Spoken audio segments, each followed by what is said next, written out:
عن عبد الله بن عمر رضي الله تعالى عنهما أن رسول الله صلى الله عليه وسلم قال لا يحلبن أحد ماشية أمر بغير إذنه۔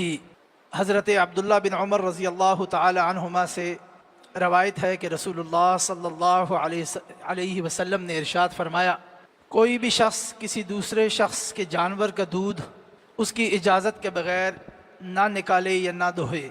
صحیح بخاری کی حدیث کا ایک ٹکڑا ہمارے لیے اس بات پر دلالت کرتا ہے کہ وہ مال اور وہ قیمتی چیز جو کسی کی ملکیت میں ہو، اس میں کوئی دوسرا شخص اپنی مرضی سے اور مالک کی اجازت کے بغیر تصرف نہیں کر سکتا۔ اگر کسی دوسرے کے مال میں یا اس کی ملکیت میں موجود قیمتی شے پر اپنی مرضی سے مالک سے پوچھے بغیر اگر کوئی تصرف کرے گا تو یہ چیز معیوب ہے اور شریعت اسلامی میں ممنوع ہے۔ اسی حدیث مبارکہ میں رسول اللہ صلی اللہ علیہ وسلم نے آگے چل کے ارشاد فرمایا، کیا تم میں سے کوئی شخص یہ بات پسند کرے گا کہ اسے کے پاس ایک گودام ہو اور اس کے گودام کی صندوقچی کو جہاں پر مال رکھا جاتا ہے، جہاں پر جمع شدہ متاع کو رکھا جاتا ہے، اس کو کوئی توڑ ڈالے اور توڑنے کے بعد سارا غلہ اور سارا مال کوئی دوسرا شخص لے کے چلا جائے؟ ظاہر بات ہے کسی شخص کو یہ پسند نہیں ہوگا۔ میرا اگر مال ہے، میرا کوئی گودام ہے، اس کے اندر کوئی قیمتی چیز موجود ہے تو میں کبھی نہیں پسند کروں گا، آپ بھی پسند نہیں کریں گے کہ لوگ جو ہیں اس کو توڑ کر لے جائیں۔ اسی لیے فرمایا مویشیوں کے تھن بھی جہاں پہ دودھ سے بھرے ہوئے ہوتے ہیں، تھن بھی در حقیقت ان کے مال کے لیے خوراک کے گودام ہیں۔ لہٰذا کسی شخص کو دوسرے شخص کے جانور کی ایسا فائدہ اٹھانا جو اس کی اجازت کے بغیر ہو اور اس سے دودھ حاصل کرنا، یہ جائز اور روا نہیں ہے۔ یہ بات معلوم ہے کہ شریعت اسلامی میں شریعت کے جو بنیادی مقاصد ہیں ان میں سے ایک بڑا مقصد، بڑا اہم اور بنیادی مقصد جو ہے حفظ المال ہے، کہ انسانی مال کا تحفظ۔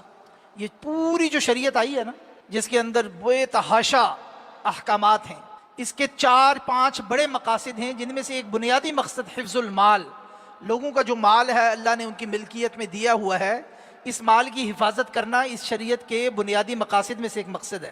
ساری شریعت کے احکامات کا خلاصہ ان 5 چیزوں کا تحفظ ہے جنہیں مقاصد شریعت کہا جاتا ہے، جن میں سے ایک مقصد جو ہے وہ حفظ المال ہے۔ تو یہ معمولی بات نہیں ہے۔ پرائیویٹ پراپرٹی یا ایسی پراپرٹی، ایسا مال، ایسی قیمتی چیز جو کسی شخص کی ملکیت میں ہو، اسلام اس بات کو قطعی طور پہ اجازت نہیں دیتا کہ دوسرے لوگ جو ہیں وہ اپنی مرضی سے، منمانی سے اس میں تصرف کریں اور اس میں اندر سے استعمال کریں اور اس کو اپنی مرضی میں لے جائیں یا اس شخص کی مرضی کے بغیر لے جائیں۔ یہ مطالبہ عام لوگوں سے بھی ہے اور یہ مطالبہ حکمرانوں سے بھی ہے۔ حکمرانوں کو بھی یہ بات یاد رکھنی چاہیے۔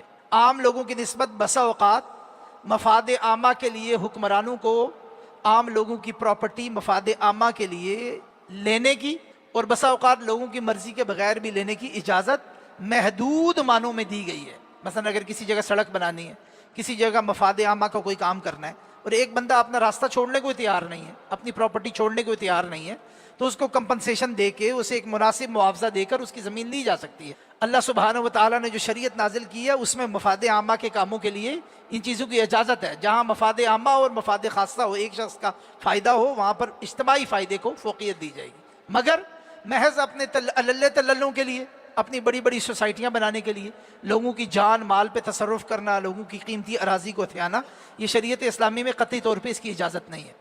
کسی کے مال میں جو انسان غلط کام کر سکتا ہے نا، ان میں سے ایک تو چوری ہے، جس کے اس حدیث مبارکہ کی طرف اشارہ ہے کہ کسی کی بکری ہے، اس کو دیکھا کہ تھن میں اس کے دودھ ہے اور بہہ رہا ہے، تو انسان نے کہا جی دودھ ہی ہے نا، عام استعمال کی چیز ہے، پتہ کیا چلے گا، یا تھوڑی دیر بعد دوپہر سے شام ہوئی، شام سے صبح ہوئی، دوبارہ آ جائے گا، معمولی چیز ہے، وہ دودھ اس نے دھو کر استعمال کر دیا، حرام لقمہ اپنے منہ میں ڈالا، یہ ناجائز ہے بالکل۔ اور علماء اور فقہاء نے یہ بات لکھی ہے، اگر کوئی بندہ ایسی غلطی کر بیٹھے تو اس کو اس دودھ کی قیمت بھی ادا کرنی چاہیے اور اس کے اوپر تاوان بھی ادا کرنا چاہیے، اپنے یہ جو اس نے استعمال کر لیا، تاکہ کم از کم اس استعمال کو حرام کرنے سے بچ سکے انسان۔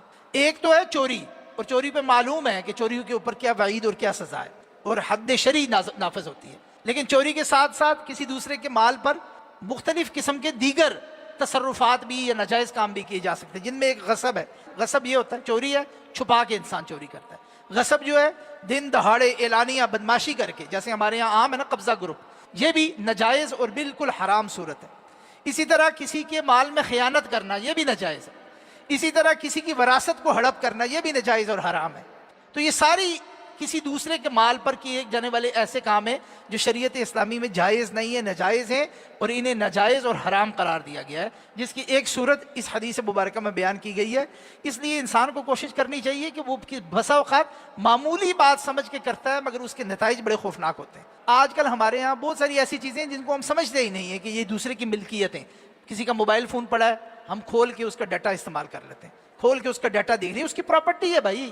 ان تمام معاملات میں بہت زیادہ احتیاط کے ساتھ زندگی بسر کرنی چاہیے۔